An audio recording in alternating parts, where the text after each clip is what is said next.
ಶ್ರೀಮತೆ ರಾಮಾನುಜಾಯ ನಮಃ. ನಿನ್ನೆ ನಮ್ಮ ರಾಜ್ಯದ ಮಾನ್ಯ ಉಪಮುಖ್ಯಮಂತ್ರಿಗಳಾದಂತಹ ಶ್ರೀಯುತ ಡಿ.ಕೆ. ಶಿವಕುಮಾರ್ ಅವರು ದೇವರ ದರ್ಶನಕ್ಕಾಗಿ, ಹಾಸನಾಂಬೆಯ ದರ್ಶನಕ್ಕಾಗಿ ಸಿದ್ದೇಶ್ವರ ಸಹಿತ ಹಾಸನಾಂಬೆ ದೇವಾಲಯಕ್ಕೆ ಭೇಟಿಯನ್ನು ಕೊಡ್ತಾರೆ. ಆ ಸಂದರ್ಭದಲ್ಲಿ ಅವರು ತಮ್ಮ ಧರ್ಮಪತ್ನಿಯ ಜೊತೆಯಲ್ಲಿ, ಅಂದರೆ ದಂಪತಿಗಳಾಗಿ ಪೂಜೆಯನ್ನು ಮಾಡಿಸ್ತಾರೆ. ಆ ದೇವರ ಮುಂದೆ ಕುಳಿತು, ಹಾಸನಾಂಬ ದೇವಿಯ ಮುಂದೆ ಕುಳಿತು ಪೂಜೆಯನ್ನು ಮಾಡಿಸ್ತಾರೆ. ದಂಪತಿಯುಕ್ತವಾಗಿ ಪೂಜೆ ಮಾಡೋದು ಯಾವತ್ತಿಗೂ ಕೂಡ ಮಹಾಮಂಗಳಕರವಾದದ್ದು. ಯಾಕೆಂದರೆ ನಮ್ಮ ಧರ್ಮದಲ್ಲಿ ಹೇಳುವಾಗ ಪುರುಷನೊಬ್ಬನೇ ಅಥವಾ ಸ್ತ್ರೀಯೊಬ್ಬಳೇ ಪೂಜೆ ಮಾಡೋದಕ್ಕಿಂತಲೂ ಇಬ್ಬರು ಜೊತೆಯಾಗಿ ಪೂಜೆ ಮಾಡೋದು ಬಹಳ ಶ್ರೇಯಸ್ಕರವಾದದ್ದು. ಯಾಕಂದರೆ ನಾವು ಮದುವೆ ಆಗುವಾಗ ಸನಾತನ ಧರ್ಮದ ಸಂಪ್ರದಾಯದಂತೆ ಅಲ್ಲಿ ನಾವು ಒಂದು ಪ್ರತಿಜ್ಞೆಯನ್ನು ತಗೊಳ್ತೀವಿ. ಧರ್ಮೇಚ ಅರ್ಥೇಚ ಕಾಮೇಚ ನಾತಿ ಚರಾಮಿ ನಾತಿ ಚರಿತವ್ಯ ನಾತಿ ಚರಾಮಿ ಅನ್ನುವಂತಹ ಪ್ರತಿಜ್ಞೆಯನ್ನು ತಗೊಳ್ತೀವಿ. ಅಂದರೆ ಧರ್ಮದಲ್ಲಾಗಲಿ, ಅರ್ಥದಲ್ಲಾಗಲಿ, ಕಾಮದಲ್ಲಾಗಲಿ, ಇನ್ನಾವುದರಲ್ಲೇ ಆಗಲಿ ನಮ್ಮ ಜೀವನವನ್ನು ಜೊತೆಯಾಗಿ ಸಾಗಿಸ್ತೀವಿ ಅಂತ ಹೇಳ್ತೀವಿ. ಹಾಗೆಯೇ ಕಂಕಣ ಧಾರಣೆಯನ್ನು ಮಾಡುವಾಗ ಪುರುಷರ ಬಲಗೈಗೆ ಮತ್ತು ಸ್ತ್ರೀಯರ ಎಡಗೈಗೆ ಕಟ್ತೀವಿ. ಹಾಗಂದ್ರೆ ಏನು ಅಂತಂದರೆ ಅರ್ಧ ಪುರುಷ ಅರ್ಧ ಸ್ತ್ರೀ ಇಬ್ಬರು ಸೇರಿ ಒಂದು ಪೂರ್ಣ ಅನ್ನುವಂತಹ ಒಂದು ಪರಿಕಲ್ಪನೆ. ಹಾಗಾಗಿ ದೇವಿಯ ಮುಂದೆ ಇಬ್ಬರು ಹೋಗಿದ್ದು ಎಂದು ತಮ್ಮ ಮನಃಕಾಮನೆಗಳನ್ನು ಪೂರ್ತಿ ಮಾಡ್ಕೊಳ್ಳೋಕ್ಕೋಸ್ಕರ ಇಬ್ಬರು ಜೊತೆಯಾಗಿ ಹೋದರೆ ಅದು ಶ್ರೇಷ್ಠ ಅಂತ ಪರಿಭಾವಿಸಲಾಗುತ್ತೆ. ಎಷ್ಟೋ ಸಲ ನಾವು ಒಬ್ಬರೇ ಕಾಮನೆಗಳನ್ನು ಪೂರ್ಣ ಮಾಡೋದಕ್ಕೋಸ್ಕರ ಕೇಳ್ಕೊಂಡ್ರೂ ಕೂಡ ಅದು ಆಗಿರೋದಿಲ್ಲ. ಆದರೆ ದಂಪತಿಗಳ ಸಹಿತವಾಗಿ ಹೋದಾಗ ಅದು ಪೂರ್ಣವಾಗ್ತದೆ ಅನ್ನುವಂತಹದ್ದು ಒಂದು ಮೊದಲನೆಯ ನಂಬಿಕೆ. ಎರಡನೆಯದಾಗಿ ಅವರು ಸಹಜವಾಗಿಯೇ ಆ ಪೂಜೆಗೆ ಹೋಗಿದ್ರೂ ಕೂಡ ಅಲ್ಲಿ ಅರ್ಚಕರು, ಅಲ್ಲಿನ ಪೂಜಾರಿ ವರ್ಗ ಅವರಿಗೆ ಪೂಜೆಯನ್ನು ಮಾಡಿಸಿದ್ದಾರೆ. ಪೂಜೆಯನ್ನು ಮಾಡುವಾಗ ಕೂಡ ನಾನು ವಿಡಿಯೋಗಳನ್ನು ಗಮನಿಸಿದೆ. ಹೂವುಗಳನ್ನು, ಮೊಗ್ಗಿನ ಜಡೆಗಳನ್ನು ಮಲ್ಲಿಗೆಯಲ್ಲಿ ಮಾಡಿದ್ದು, ಇತರ ಪೂಜಾ ದ್ರವ್ಯಗಳನ್ನು, ಬಾಗಿನಗಳನ್ನು ಅರ್ಪಿಸಿದ್ದಾರೆ. ಇದು ಕೂಡ ಒಂದು ವಿಶೇಷ. ಅಂದರೆ ದೇವಿ ಒಲಿಸ್ಕೋಬೇಕು ಅಂದರೆ ಬಾಗಿನಗಳನ್ನು ಅರ್ಪಿಸೋದು, ಮಲ್ಲಿಗೆ ಹೂವನ್ನು ಕೊಡೋದು, ಇದೆಲ್ಲ ಮುಖ್ಯವಾಗಿ ನಮ್ಮ ಪ್ರಾಚೀನ ಪರಂಪರೆಯಲ್ಲಿ ಬಂದಿದೆ. ಹೀಗೆ ಕೊಟ್ಟಿದ್ದಾರೆ. ಇದಾದ ನಂತರ ನಾರಾಯಣಿ ಸ್ತುತಿ ಮತ್ತು ಖಡ್ಗಮಾಲಾ ಸ್ತೋತ್ರಗಳನ್ನು ಪಠಿಸಿದ್ದಾರೆ ಅಂತ ಮಾಧ್ಯಮಗಳಲ್ಲಿ ವರದಿಯಾಗಿದೆ. ಈ ನಾರಾಯಣಿ ಸ್ತುತಿ ಅನ್ನೋದು ಏನಪ್ಪಾ ಅಂತ ಕೇಳಿದ್ರೆ 11ನೆಯ ಅಧ್ಯಾಯ ದುರ್ಗಾ ಸಪ್ತಶತಿಯಲ್ಲಿ ಉತ್ತಮ ಚರಿತ ಅಂತ ಬರ್ತದೆ. ಆ ದುರ್ಗಾ ಸಪ್ತಶತಿಯಲ್ಲಿ ಉತ್ತಮ ಚರಿತದಲ್ಲಿ 11ನೇ ಅಧ್ಯಾಯದಲ್ಲಿ ಈ ನಾರಾಯಣಿ ಸ್ತುತಿ ಅಂತ ಬರ್ತದೆ. ಅಂದರೆ ಸಾಕ್ಷಾತ್ ದೇವಿ ಮಹಿಷಾಸುರಾದಿ ಸಕಲ ಅಸುರರನ್ನು ಧ್ವಂಸ ಮಾಡಿದ ನಂತರ ಆ ದೇವಿಯನ್ನು ಕುರಿತು ಇಂದ್ರ, ಅಗ್ನಿ ಮುಂತಾದ ದೇವತೆಗಳೆಲ್ಲ ಸ್ತೋತ್ರವನ್ನು ಮಾಡೋದು. ದೇವಿ, ನೀನು ನನ್ನ ಕೆಲಸವನ್ನು ಮಾಡಿಕೊಟ್ಟೆ, ದೇವತೆಗಳ ಪರವಾಗಿ ಇದ್ದು ನೀನು ಈ ಅಸುರ ಸಂಹಾರವನ್ನು ಮಾಡಿದ್ದೀಯಾ, ನಿನಗೆ ಮಂಗಳವಾಗಲಿ ಅಂತ ಹೇಳಿ ಸರ್ವಮಂಗಲ ಮಾಂಗಲ್ಯೆ ಶಿವೆ ಸರ್ವಾರ್ಥ ಸಾಧಕೆ ಶರಣ್ಯೆ ತ್ರ್ಯಂಬಕೆ ದೇವಿ ನಾರಾಯಣಿ ನಮೋಸ್ತುತಿ ಅಂತ ಪ್ರತಿ ಸಲಾನು ನಾರಾಯಣಿ ನಾರಾಯಣಿ ನಾರಾಯಣಿ ಅಂತ ಬರುತ್ತೆ. ಈ ಸ್ತೋತ್ರವನ್ನು ಹೇಳೋದ್ರಿಂದ ಅದರಲ್ಲೇ ಆ ಸ್ತೋತ್ರದ ಕೊನೆಯ ಭಾಗದಲ್ಲೇ ಬರೋ ಹಾಗೆ ನಮಗೆ ದ್ವೇಷ ಮಾಡೋರಿದ್ರೆ, ಅಭಿಚಾರಗಳಿದ್ರೆ, ನಮ್ಮನ್ನು ತುಂಬ ಕಷ್ಟದಲ್ಲಿ ಒಳಪಡಿಸಿದ್ರೆ, ನಮ್ಮ ಇಷ್ಟಾರ್ಥಗಳು ನೆರವೇರದೇ ಇದ್ದರೆ ಆ ಎಲ್ಲ ಇಷ್ಟಾರ್ಥಗಳು ನೆರವೇರಲಿ ಅಂತ ಪ್ರಾರ್ಥನೆ ಆಗುತ್ತೆ. ದುರ್ಗಾ ಸಪ್ತಶತಿಯ 11ನೇ ಅಧ್ಯಾಯದ ಈ ಉತ್ತಮ ಚರಿತದಲ್ಲಿ ಬರುವಂತಹ ಈ ಸ್ತೋತ್ರದಲ್ಲಿ ಆ ದೇವಿ ಏನನ್ನೆಲ್ಲ ಕೊಡ್ತಾಳೆ ಅನ್ನುವಂತಹದ್ದಿದೆ. ಹಾಗಾಗಿ ನಾರಾಯಣಿ ಸ್ತುತಿಯನ್ನು ಅವರು ಮಾಡಿಸಿದ್ದಾರೆ.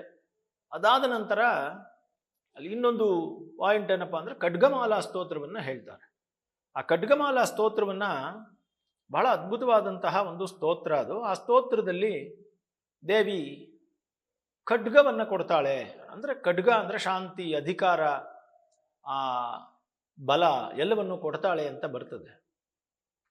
ಈ ಖಡ್ಗಮಾಲಾ ಸ್ತೋತ್ರವನ್ನು ಯಾರು ಪಠಿಸ್ತಾರೋ ಯಾರು ಪ್ರಾರ್ಥಿಸ್ತಾರೋ ಶಕ್ತಿ ದೇವತೆಗಳ ಸನ್ನಿಧಿಯಲ್ಲಿ ಅವರಿಗೆ ದೇವಿ ಒಲಿದ್ರೆ ಏನೆಲ್ಲ ಸಿಗುತ್ತೆ ಅನ್ನೋದನ್ನು ಕೂಡ ಸ್ತೋತ್ರದಲ್ಲೇ ಹೇಳಿದ್ದಾರೆ. ಅಖಂಡ ಸಾರ್ವಭೌಮತ್ವ, ತಾನು ಬಯಸಿದ ಪದವಿ, ಇದೆಲ್ಲ ಸಿಗುತ್ತೆ ಅಂತ ಹೇಳ್ತಾರೆ. ಹ್ರೀಂಕಾರಾಸನ ಗರ್ಭಿತಾನಲಶಿಖಾಂ ಸೌಕ್ಲೀಂಕಲಾಂ ಬಿಭ್ರತೀಂ ಸೌವರ್ಣಾಂ ವರಧಾರಿಣೀಂ ವರಸುಧಾ ಧೌತಾಂ ತ್ರಿನೇತ್ರೋಜ್ವಲಾಂ ವಂದೇ ಪುಸ್ತಕ ಪಾಶಮಂಕುಶಧರಾಂ ಸೃಗ್ಭೂಷಿತಾಂ ಉಜ್ವಲಾಂ ತ್ವಾಂ ಗೌರೀಂ ತ್ರಿಪುರಾಂ ಪರಾತ್ಪರಕಲಾಂ ಶ್ರೀಚಕ್ರ ಸಂಚಾರಿಣೀಂ ಅಂತ ಧ್ಯಾನ ಆರಂಭವಾಗಿ ಅದರಲ್ಲಿ ಅನೇಕ ಬೀಜಗಳು ಬರ್ತದೆ. ಅದರಲ್ಲಿ ಹೇಗೆ ಖಡ್ಗ ಬರ್ತದೆ ಅಂದರೆ ತಾದೃಶಂ ಖಡ್ಗಮಾಪ್ನೋತಿ ಏನ ಹಸ್ತಸ್ಥಿತೇನ ವೈ ಅಷ್ಟಾದಶ ಮಹಾದ್ವೀಪ ಸಮ್ರಾಟ್ ಭೋಕ್ತಾ ಭವಿಷ್ಯತಿ. ಅಂದರೆ ಅವರ ಅಧಿಕಾರಗಳು ಹೇಗಿರ್ತದೆ ಅಂದರೆ ಇಡೀ ಪ್ರಪಂಚದಲ್ಲಿ ಅವರು ಫೇಮಸ್ ಆಗೋಂಗೆ ಅವರ ಅಧಿಕಾರಗಳು ಉಂಟಾಗ್ತದೆ ಅನ್ನೋದನ್ನ ಆ ಸ್ತೋತ್ರ ಹೇಳುತ್ತೆ. ಹಾಗಾಗಿ ಅಲ್ಲಿ ಇನ್ನೂ ಸ್ಪಷ್ಟವಾಗಿ ಬರುವಾಗ ಈ ಖಡ್ಗಮಾಲಾ ಸ್ತೋತ್ರವನ್ನು ಪಠಿಸಿದ್ರೆ ಏನೇನು ಅಂತ ಕೇಳುವಾಗ ಮೊದಲನೇದಾಗಿ ಅನೇಕ ರೋಗ ಬಾಧೆಗಳೆಲ್ಲ ಹೋಗುತ್ತೆ, ಶತ್ರು ಬಾಧೆಗಳು ಹೋಗುತ್ತೆ ಅಂತ ಹೇಳಿ ಮಿತ್ರಭೇದ ಅಂದ್ರೇನು, ನಮ್ಮ ಜೊತೆಯಲ್ಲಿರೋರೇ ನಮಗೆ ಆಗದೇ ಇರೋಂಗೆ ತಡೀತಾ ಇದ್ರೆ ಅದು ಸರಿ ಹೋಗುತ್ತೆ. ಮಿತ್ರಭೇದೆ, ಗ್ರಹ ಭೇದೆ, ನಮ್ಮ ಗ್ರಹಾನುಕೂಲ ಸರಿ ಇಲ್ಲದೆ ಹೋದ್ರೆ ಸರಿ ಹೋಗುತ್ತೆ. ವ್ಯಸನೇಶು, ವ್ಯಸನಗಳಿಂದ ನಾವು ಕೂಡಿದ್ದು ನಮ್ಮ ಕೈಲೇ ಮಾಡೋಕ್ಕಾಗದೆ ಹೋದ್ರೆ. ಆಭಿಚಾರಿಕೆ, ಯಾರಾದರೂ ಮಂತ್ರಮಾಟಾದಿಗಳನ್ನು ಮಾಡಿದ್ರೂ ಕೂಡ ಅನ್ಯೇಶ್ವಪಿಚ ದೋಷೇಶು ಮಾಲಾಮಂತ್ರಂ ಸ್ಮರೆನ್ನರಹ ಅಂತ ಸರ್ವೋಪದ್ರವ ನಿರ್ಮುಕ್ತ ಸಾಕ್ಷಾತ್ ಶಿವಮಯೋ ಭವೇತ್ ಅಂತ ಹೇಳಿರೋದ್ರಿಂದ ಈ ಖಡ್ಗಮಾಲಾ ಸ್ತೋತ್ರವನ್ನು ಜಪಿಸಿದ್ರೆ ಅವರ ಕಾರ್ಯಸಿದ್ಧಿ ಆಗತ್ತೆ ಅನ್ನುವಂತಹ ನಂಬಿಕೆ ಇದೆ. ಇದೆಲ್ಲ ಆದ ನಂತರವೂ ಕೂಡ ಇದೆಲ್ಲ ಅವರ ಮನಸ್ಸಿನ ಪ್ರಾರ್ಥನೆಗಳು, ನಂಬಿಕೆಗಳು. ಯಾರೊಬ್ಬರು ಕೂಡ ಈ ನಂಬಿಕೆಗಳನ್ನು ಇಟ್ಕೋಬಹುದು. ಅದಾದ್ಮೇಲೆ ನಮ್ಮಲ್ಲಿ ದೇವತೆಗಳು ಕಣ್ಣಿಗೆ ಕಾಣಿಸ್ಕೊಳ್ಳಲ್ಲ, ಆದರೆ ಅವುಗಳು ಸೂಚನೆಗಳನ್ನ, ಶಕುನಗಳನ್ನ ಉಂಟು ಮಾಡ್ತದೆ ಅನ್ನೋ ನಂಬಿಕೆ ಇದೆ ನಮ್ಮಲ್ಲಿ. ಈ ನಮ್ಮ ದೇಶದಲ್ಲಿ ಹೂ ಕೇಳೋ ಪದ್ಧತಿ ಇದೆ. ಏನಾದರೂ ಕೆಲಸ ಆಗಬೇಕು ಅಂದರೆ ದೇವಸ್ಥಾನಗಳಿಗೆ ಹೋಗಿ ಹೂ ಮುಡಿಸಿ ಹೂವನ್ನು ಕೇಳ್ತಾರೆ. ಹೂ ಬಿದ್ದರೆ ಏನಾಗುತ್ತೆ, ದೇವತೆಗಳಿಗೆ ಸಂತೋಷ ಆಗಿದೆ ಅಂತ ಭಾವಿಸ್ತಾರೆ. ಇದನ್ನು ಶಕುನ, ಸರಿಯಾದ ಶಕುನ, ಶುಭ ಶಕುನ ಅಂತ ಭಾವಿಸ್ತಾರೆ.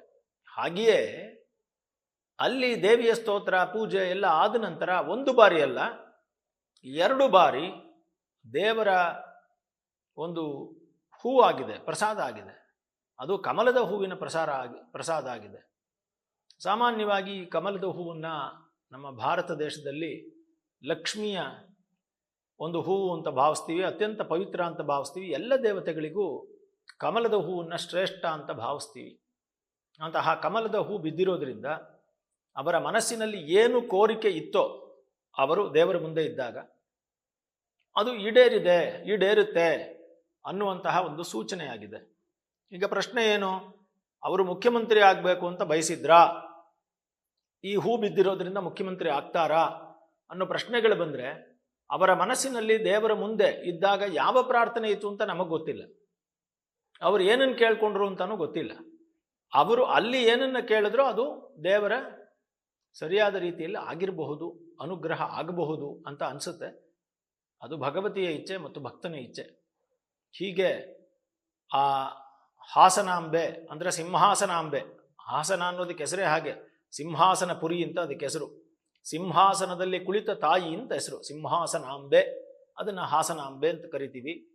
ಅಂತಹ ವಿಶೇಷವಾದ ದೇವಿಯ ಅನುಗ್ರಹ ಕರ್ನಾಟಕ ರಾಜ್ಯದ ಎಲ್ಲರಿಗೂ, ದೇಶಕ್ಕೂ ಮತ್ತು ಪ್ರಪಂಚಕ್ಕೂ ಉಂಟಾಗಲಿ ಅಂತ ನಾವು ಈ ಸಂದರ್ಭದಲ್ಲಿ ಬಯಸ್ತಾ ಈ ರೀತಿ ಒಂದು ವಿಶ್ಲೇಷಣೆಯನ್ನು ಮಾಡಬಹುದಾಗಿದೆ. ಶ್ರೀಮತೆ ರಾಮಾನುಜಾಯ.